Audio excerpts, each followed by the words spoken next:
Ал қараңыз, сізге мына эксклюзивный етігімді көрсетіп жіберейін. Бұл етіктің ерекшелігі сыртқы дизайны өте әдемі. Табан деген қалың.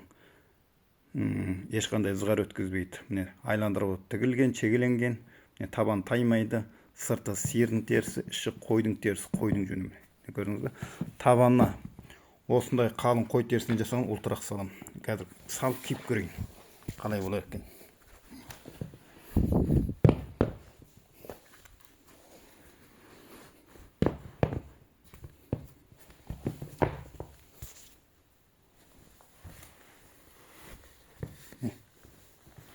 Аяғыма құйып қойғандай болып тұр. Мен өзім 42-ші размерге.